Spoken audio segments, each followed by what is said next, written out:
bienvenidos un mes más a la llave. Este mes vamos a tratar el tema de la vivienda. Vamos a empezar haciendo unas consideraciones generales acerca de si es un derecho o no. Vamos a ver el porqué de las dificultades de comprar o alquilar vivienda en nuestros días. Vamos a ver qué propuestas están lanzando los partidos políticos y vamos a acabar con una humilde propuesta enlazando representación política y vivienda. En cuanto a las consideraciones, el derecho a una vivienda digna está recogido en el artículo 47 de nuestra Constitución, que además estipula que serán las administraciones públicas las encargadas de satisfacer ese derecho. Una primera reflexión nos lleva a pensar en la mala calidad de nuestra Constitución, porque una Constitución no está para fijar derechos. Se puede eludir a derechos genéticos en el preámbulo de una Constitución, pero la Constitución está para fijar las reglas del juego político y separar los poderes. Sin embargo, nuestra Constitución fue concebida como una especie de carta a los Reyes Magos en la que cada interviniente iba colocando sus propuestas y no como el resultado de un proceso constituyente que desembocase en una Constitución con representación y separación de poderes.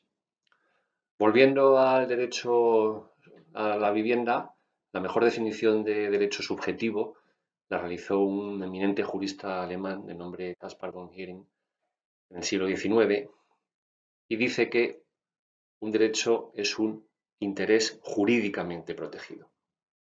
¿Es entonces la vivienda un interés subjetivo que hay que proteger jurídicamente? Si aludimos a la famosa distinción entre ley y derecho, la ley de aplicación general y el derecho de disfrute individual, si la respuesta es que sí, que es un derecho, ¿por qué no promulgar una ley que incluya el derecho de todo el mundo a una vivienda digna? Porque todo el mundo quiere ese derecho, todo el mundo quiere una vivienda digna. Bien, así pasaría de ser un derecho subjetivo individual a ser una ley de aplicación general, sin excepción a toda la población. Pues no se hace, evidentemente, porque no es un derecho. La cuestión es que cuando garantizas un derecho a alguien, a la vez que se lo garantizas, te obligas a ti y al resto de los ciudadanos a garantizárselo. Esto vale en el caso de la educación o de la sanidad, que son derechos básicos y universales que la sociedad tiene interiorizados como tales. En el caso de la vivienda, no puedes exigir al Estado una vivienda digna para cada ciudadano, porque eso conllevaría una imposición económica al resto de ciudadanos que verían a su vez mermados sus derechos. No podrían con esa carga. No, en la vivienda rige la ley de la oferta y la demanda. Hay particulares o sociedades que invierten en ladrillo, adquiriendo un bien, y que lo ponen a disposición de los demandantes vía compra o alquiler. La rentabilidad del propietario es el pago que realiza el comprador o el arrendatario.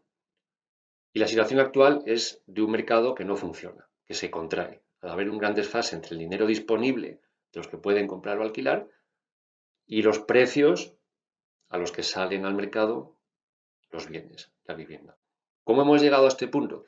Pues varias razones explican la dificultad actual para comprar o alquilar. Y aunque muchas son comunes, vamos a intentar agruparlas primero en la compra y luego en el alquiler. En cuanto a las dificultades de compra, destaca por un lado el tema de la construcción de viviendas. La construcción de viviendas se desplomó tras la crisis de 2008, asociada ella misma a los créditos hipotecarios concedidos para comprar viviendas.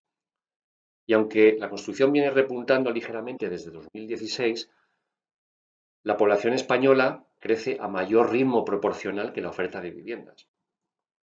Se estima que la demanda de viviendas estaba en 2015 en unas 400.000 unidades y está alrededor de unas 800.000 en 2024. Pero en 2024 se construyeron alrededor de unas 90.000 nuevas viviendas y se crearon 300.000 hogares, con lo cual el ratio es de algo más de 3 hogares optando a una vivienda. En el boom inmobiliario de los años 2000 se construían 600.000 viviendas y se creaban unos 400.000 hogares nuevos cada año, es decir, que cada hogar podía elegir entre una vivienda y media. Las razones de la escasa construcción actual y a la postre de la escasa oferta de vivienda son múltiples. Por un lado, la gran cantidad de viviendas ya construidas y disponibles que acaban en el mercado de compraventa entre particulares. De 1961 a 1975 se construyeron 4 millones de pisos. Empezó haciéndolo el Instituto Nacional de la Vivienda, pero a raíz del plan de estabilización iniciado en el 59, fueron las constructoras que siguen dominando hoy en día el mercado privadas las que se dedicaron mayormente a ello. De hecho, las cifras de vivienda nueva y de vivienda usada iban a la par hasta el 2014, pero desde entonces creció mucho más la de vivienda usada. A día de hoy, de las 55.000 aproximadamente viviendas que se compran, 40.000 son viviendas usadas y solo 15.000 son nuevas.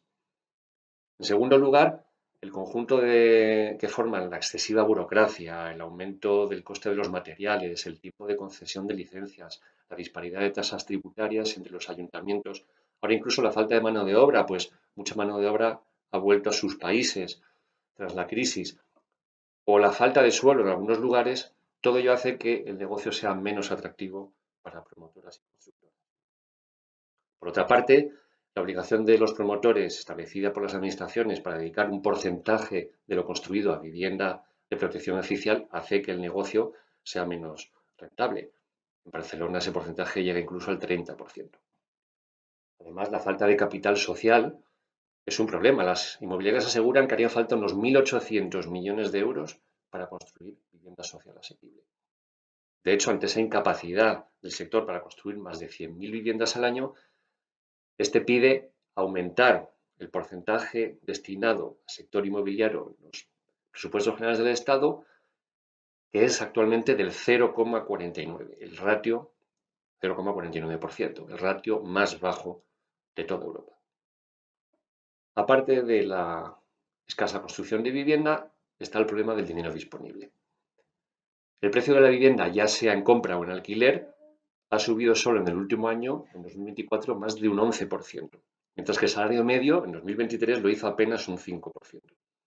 Esta pérdida continuada de poder adquisitivo, evidente tras la crisis del 2008 y acentuada tras el COVID en 2020, y a pesar del abaratamiento de los tipos de interés de los créditos concedidos, lleva a que el esfuerzo que tiene que hacer un hogar en renta para comprar una vivienda sea actualmente de 7,3 años de su renta bruta, mientras que a primeros de los 90 era de 3,5 años de su renta bruta. Además, cuando en España el sueño de casi todo español era tener una vivienda en propiedad, había mucha menos oferta de ocio que en la actualidad, desde el turismo al teléfono móvil. Es decir, que los bienes y servicios en los que uno podía gastar dinero eran muchos menos y el gasto se canalizaba en mayor medida hacia la vivienda, que además siempre ha sido una inversión.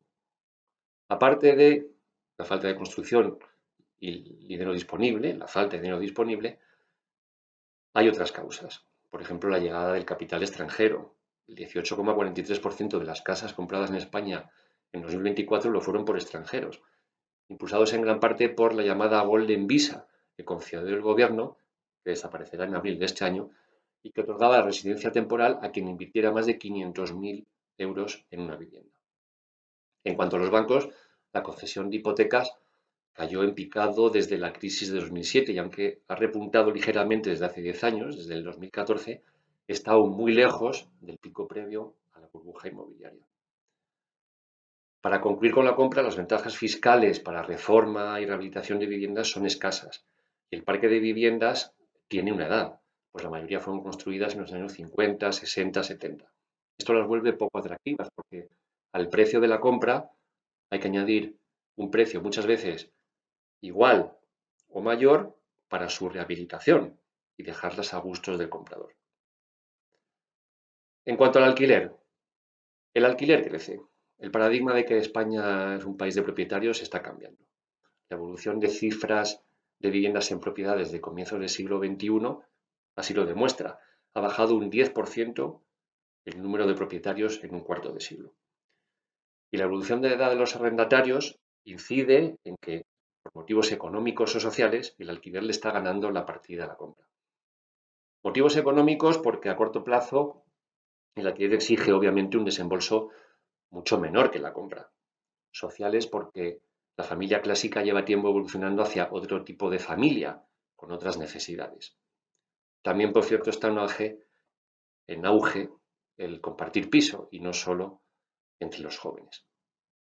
¿Pero qué problemas presenta el alquiler?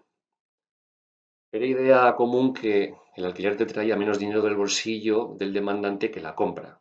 Es decir, que se alquilaba porque resultaba más barato que comprar, eligiendo entre bienes de similar valor y similar utilidad, en términos proporcionales, evidentemente. Es decir, podías optar alquilando a un bien muy parecido en cuanto a valor, en cuanto a las prestaciones, que el que podías optar comprando, pero sin arruinarte.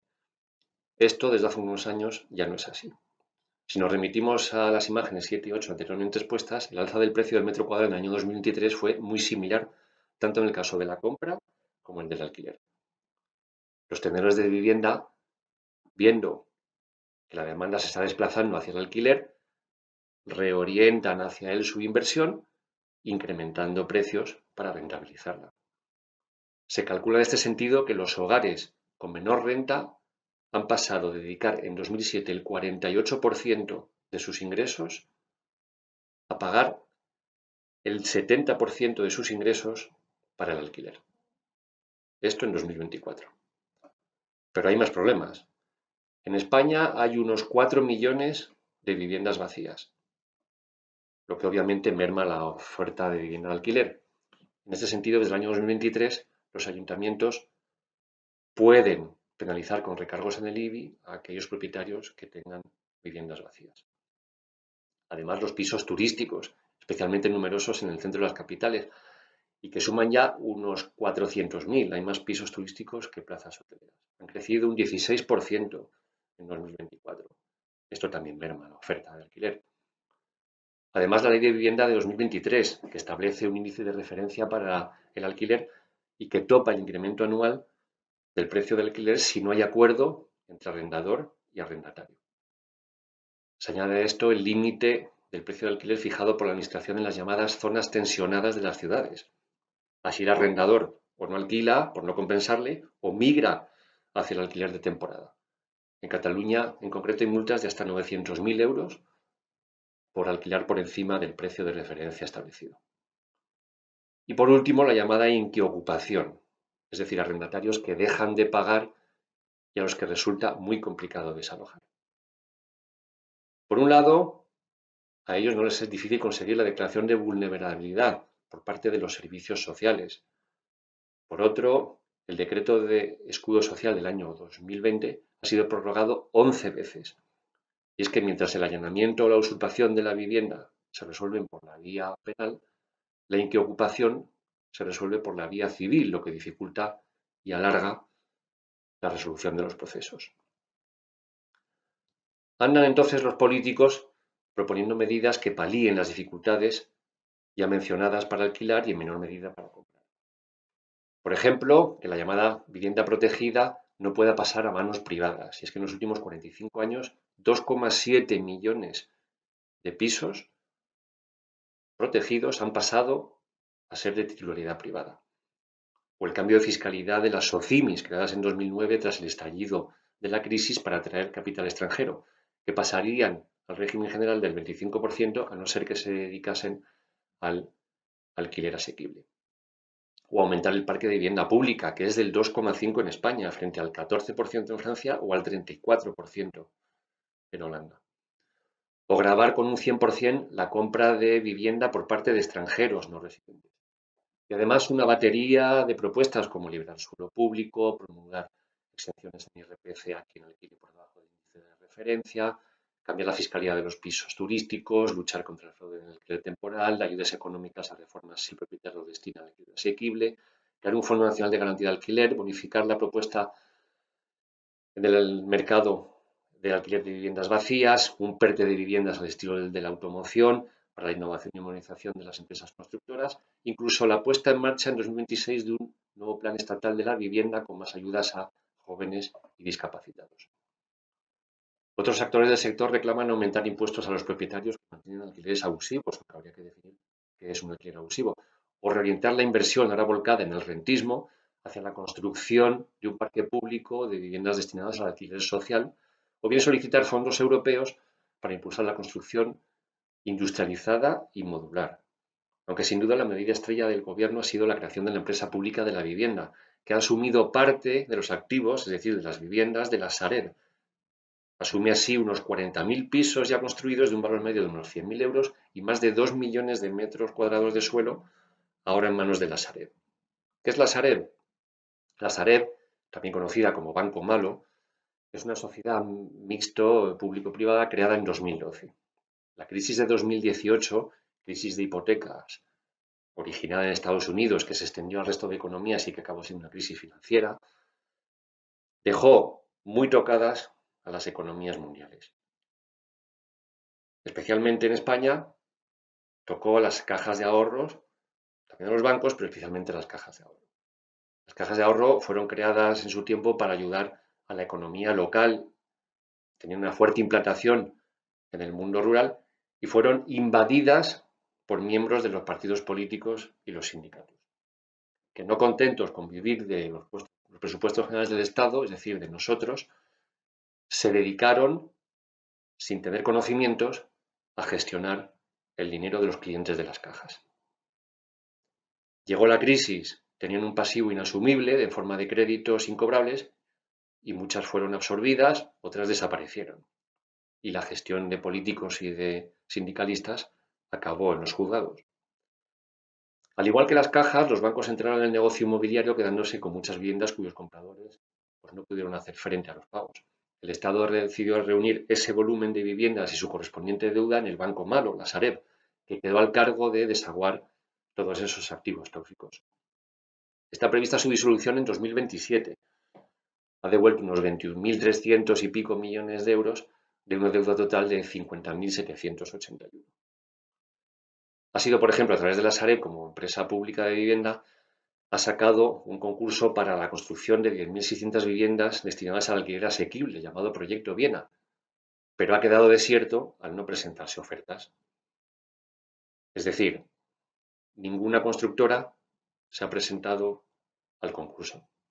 Y es que el patrimonio de la Sareb no deja de ser déficit público que va cambiando de manos, difícil de rentabilizar y que acumula problemas, pues tiene viviendas ocupadas con C y con K, tiene el rechazo de ciertas administraciones locales a asumir la titularidad de sus viviendas, es decir, muchos ayuntamientos no quieren asumir esa deuda, tiene denuncias por cláusulas abusivas, incluso en la venta, como las interpuestas por la plataforma de afectados por las hipotecas, y la propia Sareb está desinvirtiendo en busca de financiación y ha puesto a la venta Arcura, la promotora que creó en 2019. Desde la llave, visto todo esto, tenemos una humilde propuesta, ya que si la vivienda es la principal preocupación de los españoles, lo lógico sería que nuestros representantes legislaran sobre ella.